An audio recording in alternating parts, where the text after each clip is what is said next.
और इमरान खान साहब को मैं कहूंगा कि अवाम के सामने वो मकासद लाएं जिसके लिए आपको लेक फ्रंट पे ये हजारों कनाल जमीन की जरूरत थी, और बताएं कि क्या आपका ताल्लुक मियां वाली से नहीं है। आप मियां वाली के रिहायशी होते हुए आपको ये जमीन का टुकड़ा पसंद आया क्योंकि वो लेक फ्रंट के ऊपर था, और आपने तालीम के मुकद्दस पेशे को इस्तेमाल किया।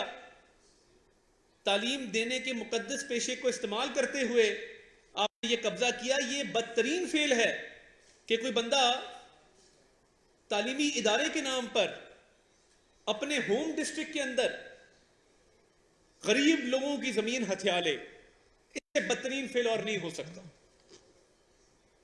और आपने इतना भी एहसास ना किया कि ये अरबों रुपए की जमीन है, तो इस अरबों रुपए की जमीन के हवाले से आप कम से कम आवाम को बताते कि इसका क्या इस्तेमाल है। यानी आपका दिल करेगा तो आप अपने मकामी जिले में जहां के आप रिहायशी हैं, जहां से आपका ताल्लुक है, उसमें जो जमीन का टुकड़ा पसंद आएगा वो तालीम के नाम पे आप हथिया लेंगे और मुआवजा भी नहीं देंगे। तो ये बहुत बड़ा फ्रॉड हुआ है, ये बहुत बड़ा स्कैंडल है जो कि इमरान खान साहब ने जाती तौर पर मुलव्वस होकर और उनकी जाती हिदायत पर यह काम किया गया है। इनको जमीन लेने की पुरानी आदत है, ये मामला आज का तो नहीं है। उन्होंने 90 की दहाई में मियां नवाज शरीफ साहब से, जब वो वजीर आला थे, या लेट 80s के अंदर शौकत खानम के लिए ज़मीन मांगी जो कि उनको दी गई। फिर एक दरख्वास्त मौजूद है जिसमें वो कहते हैं कि मेरे पास रिहायशी प्लॉट कोई नहीं है, और DGLDA को दरख्वास्त दी कि मैं गरीब आदमी हूं, मेरे पास रिहायशी प्लॉट नहीं है, तो इसलिए मुझे एक रिहायशी प्लॉट अतिया किया जाए। ये कई लोगों का ख्याल है कि ये वजीर आजम बनने के बाद इन्होंने मांगना शुरू किया। नहीं, हाथ फैलाने की आदत इनकी पुरानी है। जिस शख्स ने कभी जिंदगी में बटवा नहीं रखा, जिसका किचन का खर्चा कोई और चलाता है, गाड़ी किसी और की है, पेट्रोल कोई और डलवाता है, जब आपसे बनी गाला के घर का पूछा जाए, 400 कनाल के महल का, आप कहते हैं ये मेरे साबका ससुरालियों ने गोल्ड स्मिथ गिफ्ट किया है। बिल्कुल किया होगा। इसीलिए आप जब बरतानिया जाते हैं तो आप एक पाकिस्तानी नजाद मुसलमान सादिक खान की कैंपेन नहीं चलाते मेयर के तौर पे, आप कैंपेन चलाते हैं जैक गोल्डस्मिथ की, और हमें कहते हैं कि बैनुल-अक़वामी साजिश कर दी बैनुल-अक़वामी ताकतों ने। तो तब बैनुल-अक़वामी साजिश कहां थी? जब एक मुसलमान की कैंपेन छोड़कर, तो तब आपको अमर बिल मारूफ और नही अनिल मुनकर याद नहीं आया जब आप लंदन की गलियों में जैक गोल्डस्मिथ की कैंपेन चला रहे थे? आपको अमर बिल मारूफ, आप तो बड़े गैरतमंद हैं, आपको चाहिए था आप गोल्डस्मिथ को कहते कि जिस तरह 200 अरब डॉलर मुराद सईद ने IMF के मुंह पे मारने थे, आप ये 400 कनाल का बनी गाला का महल गोल्डस्मिथ के मुंह पे मारते और कहते कि ये मैं खैरात वेरात नहीं लूंगा। और मैं रोज पूछता हूं कि किसी को पाकिस्तान के अंदर या पाकिस्तान से बाहर इमरान खान साहब का जरिया आमदन मालूम है? उनकी गुजर बसर कैसे होती है? उनका जरिया आमदन क्या है? उनका जरिया माश क्या है? उनका बिजनेस क्या है? ये किसी को मालूम नहीं है। 10 मरले का या 5 मरले का घर चलाना हो तो उस पर खर्चा आता है। चे जाए कि आप एक 400 कनाल का महल जो है उसको मेंटेन भी करते हैं और बगैर जरिया आमदन के करते हैं। तो जो आपके ATMs थे जिनके जरिए आपने इस कौम का अरबों रुपया लूटा, जिसमें उस्मान बुज़दार का 10 अरब की जायदाद सरे फहरिस्त है, जिसमें मैंने कल भी बात की, तो ये तो सारा खेल तमाशा उसके तहत किया गया। आपकी खैरात की आदत गई नहीं। आपने इस दौर में भी उस्मान बुज़दार के जरिए, फरा गोगी के जरिए, एहसन जमील गुज्जर के जरिए, आमिर कियानी के जरिए अद्वियात तक नहीं छोड़ी। आपको तो महीना लगा हुआ था। चोर डाकू हमें कहते थे, और जब हम सरकार में आए हैं, जो फाइल खोले उसमें आपकी करप्शन की दास्तान है। और वसीम अकरम प्लस, किसी वजह से वसीम अकरम प्लस था। कमाऊ पूत जो होता है वो बड़ा लाडला होता है, जो पैसे कमा के देता है उसको शाबाश भी मिलनी चाहिए। आप कहते थे कि ये उस्मान बुज़दार बहुत काम करता है, मगर मैं बता नहीं सकता क्या काम करता है, क्योंकि ये काम ज्यादा करता है, बोलता कम है। उस गरीब ने बोलना क्या था? उसने किया क्या? सिर्फ आपको अरबों रुपया कमा के दिया, और आप एक जिद में उसको आपने 3.5 साल वजीर आला पंजाब रखा, क्योंकि वो आपको पैसे कमा के दे रहा था।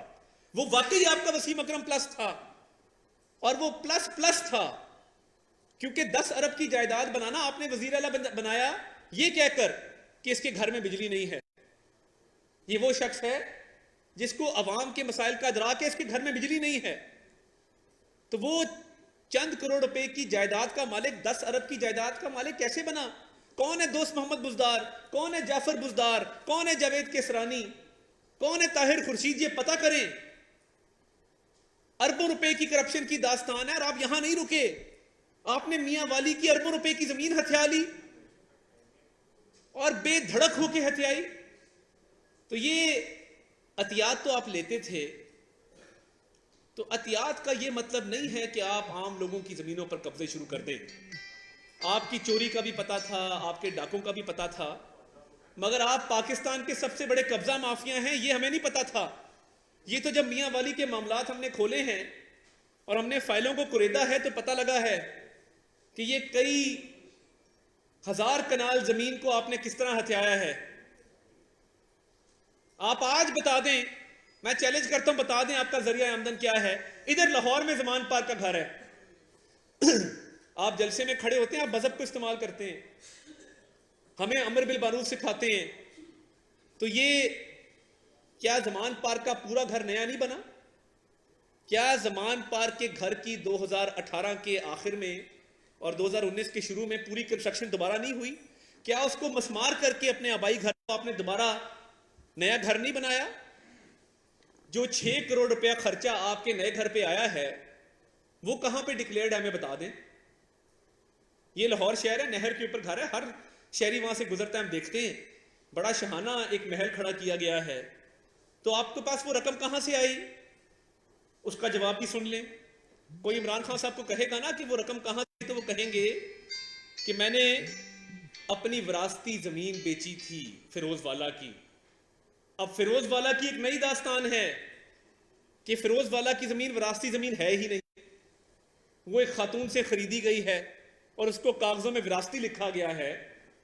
तो ये मैं समझने से कासिर हूं कि एक शख्स, इसकी जुर्रत कैसे होती है कि ये पारसाई के और नेक नामी के और पाक पाजी के लेक्चर दे जलसों में खड़े होकर, और अपने आप को कहे कि मैं बहुत बड़ा वली अल्लाह हूं, जो कि अपने आप को डिक्लेयर कर चुका है। उसके तमाम लोग टीवी पे आते हैं, उसको वली अल्लाह बना के पेश करते हैं। ये करतूत है इसके, जिसमें चोरी भी है, जिसमें डाका भी है, जिसमें रिश्वत भी है, जिसमें करप्शन भी है, जिसमें अब कब्जा रह गया था वो भी सामने आ गया। तो ये सारी खसूसियात इमरान खान साहब में पाई जाती हैं। और आप देखें तो कहेंगे कि मैं तो बड़ा सादा आदमी, मेरे तो कपड़े फटे होते हैं। बीवी कहती है कि इनका कोट फटा होता है, पैबंद लगे हैं कपड़ों में। तो एक शख्स जिसके कपड़े फटे हों, जिसके पास घर चलाने का खर्चा ना हो, वो जरिया आमदन तो बता दे। बताएं जरिया आमदन क्या है। इस दफा आपने टैक्स ज्यादा दिया है आपकी। ये एक आखिरी बात करके खत्म करूंगा कि आप जब इख्तिदार में नहीं आए थे, आपका जरिया आमदन तब भी डिक्लेयर नहीं था। आप कहते थे अब मैं टैक्स कम देता हूं। ऐसी कौन सी आमदन आपको आई कि आपका इख्तिदार में आने के बाद टैक्स का तनासब बढ़ गया, आपने ज्यादा टैक्स दिया? तो ये बड़े चुपते हुए सवालात हैं। मैं उम्मीद करता हूं कि अगर इमरान खान साहब खुद नहीं तो उनके कोई एटीएम इसका जवाब दे देगा। जी इमरान भाई।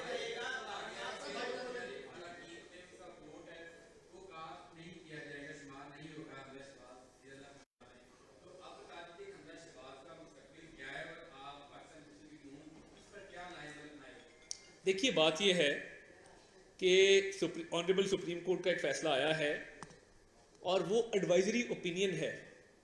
एडवाइजरी ओपिनियन वो होता है कि जब गवर्नमेंट की तरफ से रेफरेंस मूव किया जाए तो उस एडवाइजरी ओपिनियन के तहत किसी ना किसी फोरम के पास जाना पड़ेगा। हमजा शहबाज शरीफ साहब के केस में इलेक्शन कमीशन अपना फैसला कल सुनाने जा रहा है 4 बजे। जो भी पंजाब गवर्नमेंट के हवाले से फैसला आएगा वो इलेक्शन कमीशन ने अब देना है, और वो उसकी हियरिंग समात हो चुकी। समात होने के बाद फैसला महफूज हो चुका, वो कल 4 बजे आएगा। एडवाइजरी ओपिनियन एक अलग मामला है, और उसके बाद इलेक्शन कमीशन में जो हमारा केस गया उसका अलग मामला है। और आप देखिए इलेक्शन कमीशन के सामने झूठ क्या बोला गया। कहा गया कि इन मुनहरिफ अरकान को पार्लिमानी पार्टी मीटिंग में बुलाया गया 1 अप्रैल को। 1 अप्रैल को पार्लिमानी पार्टी मीटिंग में बुलाया गया और हिदायत जारी की गई कि आप परवेज इलाही साहब को वोट डालें। हमने सरकारी रिकॉर्ड चेक किया है, 1 अप्रैल को कोई मीटिंग नहीं हुई और पीटीआई ने अपनी दरखास्त वापस ली जिसमें ये 1 अप्रैल की मीटिंग डाली गई थी। उस केस के अंदर बहुत सारे मामलात हैं। सुप्रीम कोर्ट की एक फुल बेंच का फैसला है, JUIF का एक केस है खैबर पख्तूनख्वा का, जिसमें एक उम्मीदवार को वोट डालने का कहा नहीं गया था मगर बॉयकॉट किया गया बगैर बताए और कोर्ट की रूलिंग ये आई कि कोई इनहराफ नहीं हुआ। अब ये बड़ा चुभता हुआ सवाल है कि जब आपने परवेज इलाही साहब ने और पीटीआई ने इलेक्शन का बॉयकॉट किया, क्या किसी रुकन को यह बताया और तहरीरी तौर पे आगाह किया कि हम इलेक्शन का बॉयकॉट करने जा रहे हैं? जब आपने एक फैसला किया है, और इस हिसाब से मैं एक और बात करता चलूं, पूरी पीटीआई पे डिफेक्शन क्लॉज लगता है क्योंकि उन्होंने एब्सटेन किया है। उनको अगर डायरेक्शन थी जो कि कंट्रोवर्शियल है, जो कि जिस पे सवाल उठाए जा सकते हैं कि पूरी पीटीआई को अगर डायरेक्शन थी कि परवेज इलाही को वोट दें तो उन्होंने परवेज इलाही को वोट ना दे के इनहराफ किया है, तो फिर तो पूरी पीटीआई डी-सीट होती है इस हवाले से। जी उल्फिकर,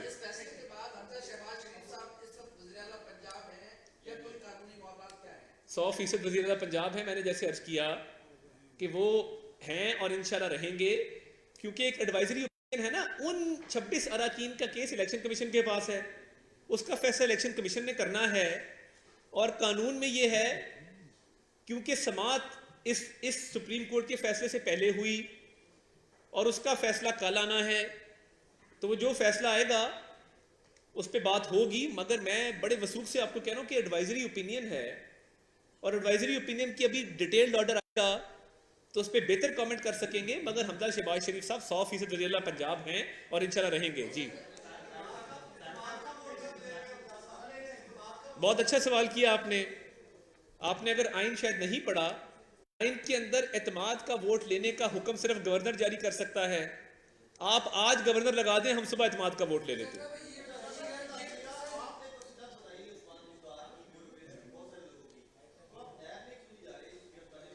देखिए नैब क्योंकि नैब न्याजी गठजोड़ था, हमारा कोई गठजोड़ नहीं है।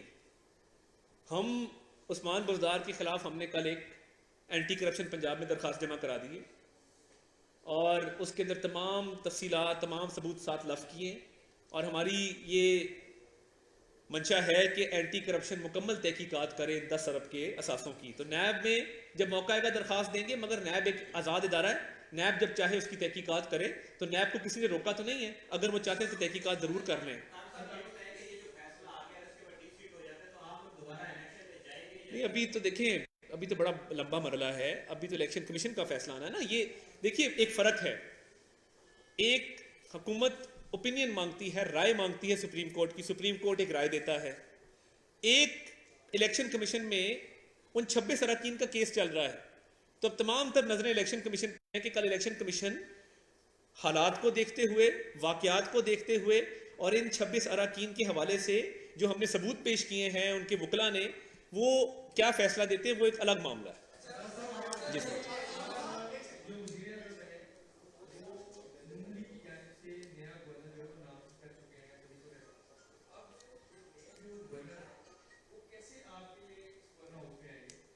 देखिए दो चीजें हैं। इस वक्त पंजाब में गवर्नर कोई नहीं है और आइन ये कहता है कि स्पीकर एक्टिंग गवर्नर होगा। स्पीकर साहब ने इनकार कर दिया। अब सदर मुमलिकत के पास एक ऑप्शन ये मौजूद थी कि वो समरी गई है बलीगो रहमान साहब की कि उनको गवर्नर मुकर्रर किया जाए। उस समरी को 12 दिन हो गए हैं। 3 दिन के बाद 15 दिन की पहली मुद्दत खत्म होगी और फिर 10 दिन मजीद हैं। तो ये हमारे हिसाब से 1 जून को बलीगो रहमान साहब ऑटोमेटिकली गवर्नर बन जाएंगे। ये हमारा हिसाब किताब है। मगर उससे पहले भी सूबा बगैर गवर्नर के ऑपरेट नहीं कर सकता, इसलिए सदर मुमलिकत पाबंद हैं, आइन के पाबंद हैं। और सदर मुमलिकत को आइन का कोई ख्याल नहीं है क्योंकि वो ज़ाती गुलाम हैं। उन्होंने अपने आका इमरान अहमद न्याजी का हुक्म बजा लाना है, तो वो नया गवर्नर लगाने से कासिर हैं।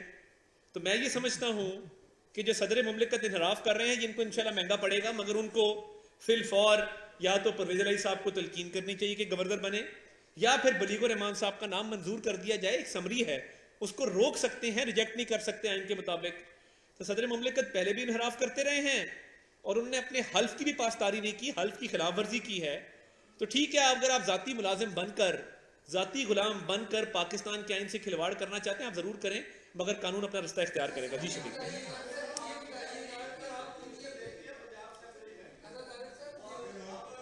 आपका दूसरा सवाल है, मैं शफीक साहब का ले लूं। जी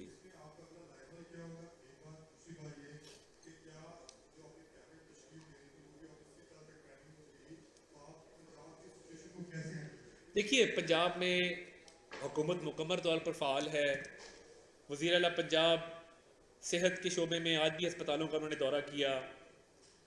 वो अशियाए खुर्दनोश के हवाले से भी मीटिंग ले रहे हैं, सफाई सुथराई के हवाले से, पानी की फराहमी के हवाले से। हुकूमत मुकम्मल तौर पर फ़ाल है, मगर काबीना जितनी जल्दी मार्ज़ वजूद में आए उतना बेहतर है। अब ये सदर मुमलिकत अगर इसमें रखना डालेंगे तो हम तो तैयार हैं, आज वो गवर्नर लगा दें, हम सुबह काबीना का हल्फ करवा देंगे। तो ये आईनी बहरान को तूल दिया जा रहा है, मगर हम अपना काम जारी रखे हुए हैं और इंशाल्लाह जारी रखेंगे। और हम पुरुमीद हैं कि जल्द जो है वो गवर्नर की तैनाती होगी ताकि हम काबीना का मामला आगे चला सकें। भट्टी साहब, आप सदर की बात कर रहे हैं कि वो इनहराफ कर रहे हैं अपने हल्फ, उनके लिए इम्पीचमेंट के लिए आपको 2/3 मेजॉरिटी चाहिए, वो है नहीं, असेंबली का मसला चल रहा है, उनको क्या हटाने का कोई प्लान, कोई कानूनी तरीका आपको अपनाने जा रहे हैं? एक रास्ता है। देखिए, जिस तरह साबिक गवर्नर जो तारीख में गद्दार के तौर पे याद किए जाएंगे, आइन के गद्दार के तौर पे उमर सरफराज चीमा, जिन्होंने 4 दिन की गवर्नरी, 4 दिन की ऐशोशरत और 4 दिन गवर्नर हाउस में रहने की खातिर पाकिस्तान के आइन को दाव पे लगाया, वो तो घर चले गए। उनके लिए ये सजा बड़ी है कि गवर्नर हाउस से बेवकत होके, बेतौकीर होके निकले। तो ये बहुत बेआबरू होके तेरे कूचे से हम निकले वाली सूरत हाल है। बेआबरू भी हुए, बेतौकीर भी हुए, तो उसके लिए इतनी सजा बड़ी है। वो बेचारा इतना, अल्लाह माफ़ करे, इतने काबिल नहीं है कि उसके खिलाफ आर्टिकल 6 लगाया जाए। मगर हमारी कल भी कानूनी मुशावरत हुई है, सदर मुमलिकत के खिलाफ आर्टिकल 6 ज़रूर लगना चाहिए। मैं आपको ये ज़रूर बता दूंगा कि सदर मुमलिकत बाहर का दौरा नहीं कर रहे, कि अगर वो बाहर गए तो पीछे से कोई एक्टिंग सदर ना लग जाए। बहुत 1-2 वाक़यात हुए हैं इंटरनेशनल लेवल पे, मैं उस पर तफसील में नहीं जाना चाहता, मगर सदर मुमलिकत को बाहर एक आधा दौरा करना चाहिए था, मगर वो हो गया ना, 2-3 सवाल हो गए।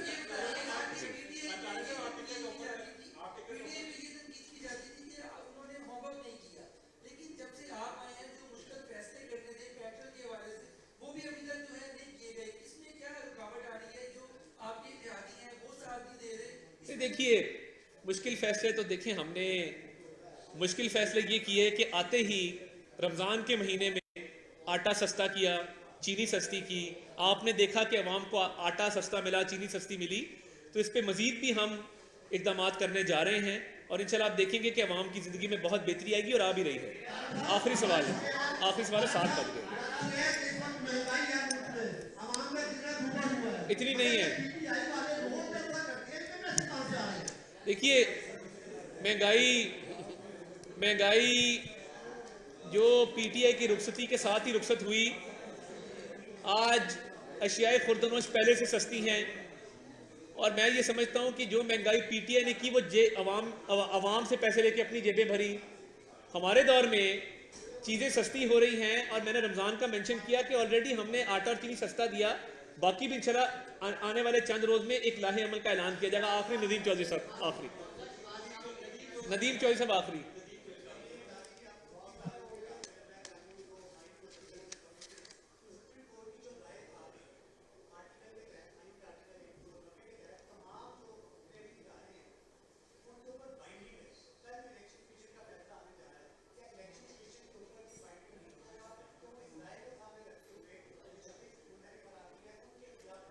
देखिए, बात यह है कि हम उनको मुनहरिफ नहीं मानते, क्योंकि उनको कोई डायरेक्शन नहीं थी वोट करने की। उनको किसी पार्लिमानी पार्टी में कोई हिदायत नहीं जारी की गई और जो 1 अप्रैल की मीटिंग घड़ी गई है, वो मीटिंग हुई नहीं। तो इलेक्शन कमीशन ज़रूर मलूज़ खातिर रखेगा सुप्रीम कोर्ट के रेफरेंस को, मगर वो इस केस के जो फैक्ट्स हैं, इस पर्टिकुलर केस के जो फैक्ट्स हैं, उसको जरूर देखेगा। बहुत शुक्रिया।